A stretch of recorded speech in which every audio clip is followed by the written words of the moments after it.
আমেরিকায় একটি কন্টেইনার বোঝাই জাহাজের ধাক্কায় গোটা সেতু ভেঙে পড়েছে। ওই জাহাজে ছিলেন ২২ জন ভারতীয় ক্রু। এই খবর সামনে আসতেই ভারতীয়দের ভুল ভেবে দোষারোপ করা হচ্ছে। সোশ্যাল মিডিয়ায় বলা হচ্ছে ভারতীয়দের জন্যই সেতু ভেঙে পড়েছে। অহেতুক আলোচনা বিতর্ক ঠেকাতে মাঠে নামতে হলো খোদ প্রেসিডেন্ট বাইডেনকে। প্রেসিডেন্ট বাইডেন এবং সেখানকার মেয়র জাহাজে থাকা ভারতীয় কর্মীদের প্রশংসাই করেছেন। ভারতীয় কর্মীদের জন্যই বিরাট ক্ষয়ক্ষতি ঠেকানো গিয়েছে বলে তারা জানিয়েছেন। আসুন জেনে নেওয়া যাক পুরো ঘটনাটা কি হয়েছিল। মঙ্গলবার ভোরে আমেরিকার বাল্টিমোর শহরে ফ্রান্সিস স্কট সেতুতে কন্টেনার বোঝাই জাহাজের ধাক্কায় দুই টুকরো হয়ে যায় বিরাট ওই সেতুটি।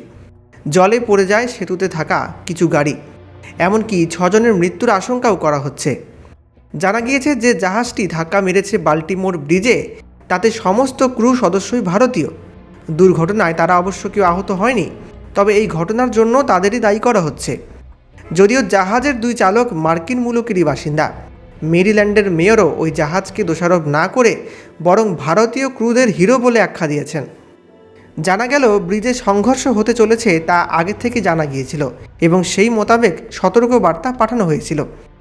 সেই অনুযায়ী ব্রিজে নতুন করে আর গাড়ি উঠতে দেওয়া হয়নি, যে কারণে ক্ষয়ক্ষতি খুব নগণ্য। যদি জাহাজটি আগে থেকে না জানাতো তবে বহু মানুষের প্রাণহানি ঘটতে পারত।